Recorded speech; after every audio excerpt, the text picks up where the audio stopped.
Pessoal, em meio ao julgamento histórico no STF contra Jair Bolsonaro por tentativa de golpe de Estado, o 7 de setembro deixou de ser apenas uma data comemorativa para se consolidar como termômetro da polarização brasileira, com direito a manifestações de esquerda e de direita.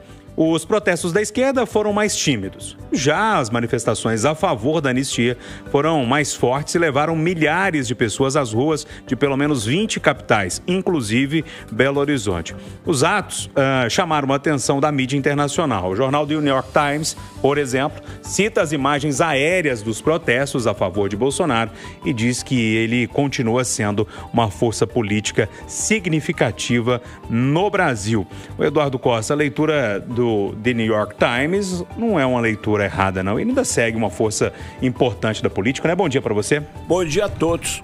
Ué, quem duvida disso, seguramente, duvidava, né? Mudou de ideia ontem, quando você compara as manifestações em todas as capitais. Essa é a primeira verdade do dia de ontem. Ele ainda é muito forte, muito forte, e ainda tem muitos seguidores que são fiéis a qualquer preço. 2, a direita aprendeu a fazer manifestação, né, Júlio? A direita, a prática disso durante décadas foi da esquerda. A direita, não sei se por necessidade ou indignação, só aumenta nas praças. 3, a esposa do presidente da República saiu maior nessa manifestação de São Paulo, porque ela pegou no coração da gente. É aquelas coisas que eu falo, Júlio, que o Moraes exagera na dose e passa da justiça para a vingança. Essa história, quando uma mãe chega e diz que a filha de 9 anos, toda vez que vai para a escola, tem que abrir a porta-mala do carro para ver se o pai não vai dentro, isso mexe com a gente. Nós somos pais, né? Isso mexe com a gente. E eu acho até que ela deu um passinho para ser candidata a vice na chapa daquele que saiu de fato fortalecido com F maiúsculo ontem, que é o Tarcísio. Ele radicalizou de vez, ele está falando a língua dos bolsonaristas, tem a simpatia de muita gente do centro e será, o próprio Palácio do Planalto já sabe disso, né? A menos que algo estranho aconteça, é com ele que o Lula vai bater chapa ano que vem. Por fim, Júnior, e eu falo isso com tristeza, porque eu continuo gostando muito dele, eu gosto dele, já falei isso aqui, mais um vexame do Zema, né? Sai daqui correndo, vai lá, tá no palanque, e o Silas Malafaia, como lhe é peculiar, a deselegância, deu aquela pancada no Zema lá na cara dele. Segundo o nosso repórter, ele inclusive desceu do palanque na hora. Então, são esses os principais fatos que eu acho que sobressaíram ontem. Oi, Edilene Lopes, o Eduardo acabou de, como é que os jovens falam agora? Chipar, né? Uma chapa aqui de Tarcísio e Michele. Bom dia para você.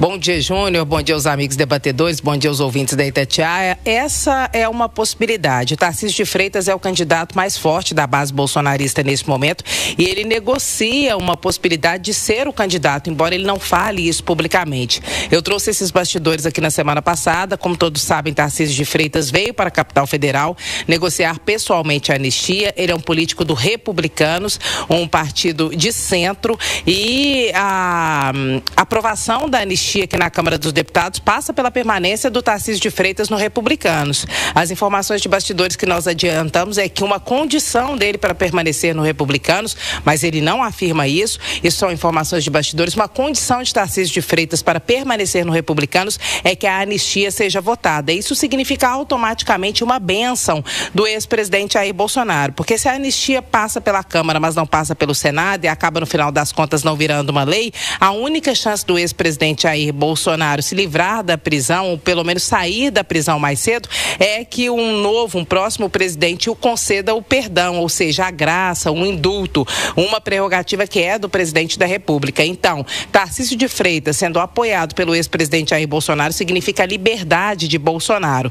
Tarcísio diz aos seus amigos, aos seus aliados, aos políticos mais próximos que tem uma dívida de gratidão com Bolsonaro, porque sabe que foi eleito na esteira do bolsonarismo e por isso ele defende com tanto afinco a anistia, a ponto, inclusive, de considerar a possibilidade de mudar de partido, caso Republicanos, que é a legenda dele, não apoie a proposta da anistia. Então, essa é uma questão que está posta. Tarcísio, de fato, é uma possibilidade de candidato, e de candidato com a bênção do ex-presidente Jair Bolsonaro.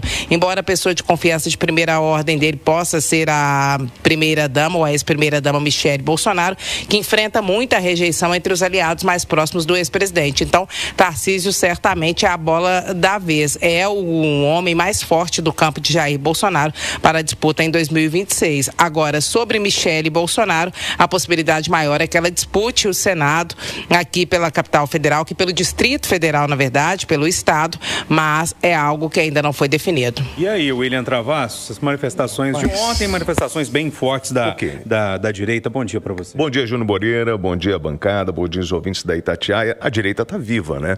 E eu acho que ontem foi uma espécie de divisor de águas para dizer o seguinte: ou você está do lado do Bolsonaro, ou você é bolsonarista, ou você é o Maria Mole, ou você é o cara que não vai entrar nesse jogo. Isso a gente está falando de uma disputa, porque assim, às vésperas do resultado do julgamento, o Tarcísio, como disse o Eduardo, assumiu e disse o seguinte: eu sou bolsonarista, eu acredito, né, na anistia, o único nome aqui é o nome do Bolsonaro, e ele vai justamente junto com o discurso do Malafaia, que critica aqueles que estão se candidatando agora. A, B, C ou D, ele manda o recado claro: calem a boca. E aí vem a coisa que traz um certo constrangimento quando o Zema sai durante a fala do Malafaia lá em São Paulo. Agora, o que o Zema foi fazer em São Paulo? Eu fico me questionando.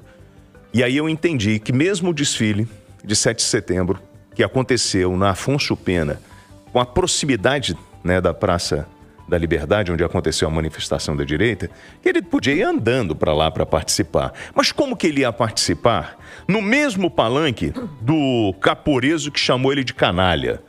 No mesmo palanque do Sargento Rodrigues, que chama ele de cara de pau. A direita já bateu muito no Zema. O próprio filho do Bolsonaro chamou ele de rato. Vocês lembram disso? E o Zema ainda tenta emplacar. Por que então assim, Zema? Eu sei que para você seria muito difícil estar no palanque ouvindo um discurso do Sargento Rodrigues que defende, né, a anistia, que aponta o Bolsonaro livre como a única opção, como todos aqueles da direita, mas mesmo assim ele tenta emplacar e ter visibilidade. Zema, se você não consegue subir no palanque, no teu estado, ao lado dos homens da direita, como é que você quer emplacar na direita lá em São Paulo ou para o Brasil? Roberta, as manifestações de ontem não foram as maiores de todos os tempos, mas me parece que foram as maiores dos últimos tempos, quando a gente fala dessas manifestações da direita. Bom dia para você. Bom dia, ouvintes, bom dia, colegas de bancada. Ficou muito claro do conjunto das manifestações ontem, a gente tem uma radicalização do discurso de Tarcísio, que agora não deixa dúvidas, não é, de que ele precisava mandar este recado para a família Bolsonaro, particularmente para Eduardo Bolsonaro, que tem cobrado um posicionamento contundente em defesa da anistia, e Tarcísio, ontem, ele se posicionou da forma como é esperado e neste momento pela família Bolsonaro, e neste momento ele vai se fortalecendo como realmente o plano B, em que pese, a gente deixa claro, o Valdemar da Costa Neto trabalhe nos bastidores intensamente pela construção da candidatura de Tarcísio, mas publicamente não está autorizado a afirmar isso ou a considerar uma candidatura alternativa, porque isso enfraqueceria o pedido de um movimento pela anistia que está sendo trabalhado na Câmara dos Deputados. E sobre a questão da anistia, a gente sabe que tem várias propostas de desenho de anistia sendo gestadas, sendo que aquela que é defendida por Eduardo Bolsonaro é a anistia que estão sendo chamadas de ampla, geral e restrita, né? No sentido de que deixaria Jair Bolsonaro elegível para 2026. Entretanto, no Senado, Davi Alcolumbre já declarou abertamente que não concorda com este tipo de anistia para aqueles condenados, né, por crimes contra o Estado Democrático de Direito, e ele está propondo um tipo diferente de anistia, que é uma anistia para reduzir penas dos condenados.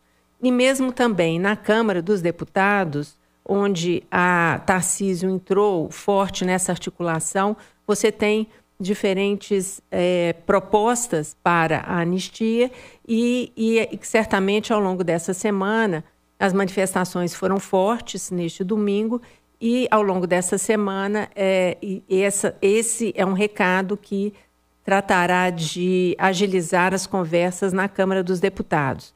Mas, como a gente já tem dito aqui, há um entendimento de que a anistia para crimes cometidos contra o Estado Democrático de Direito enfrenta um problema de constitucionalidade, ou seja, bate de frente com a Constituição Federal, então possivelmente seria algo barrado também no Supremo Tribunal Federal, ou, portanto, mais desgaste para o Supremo ter que se manifestar sobre este tema.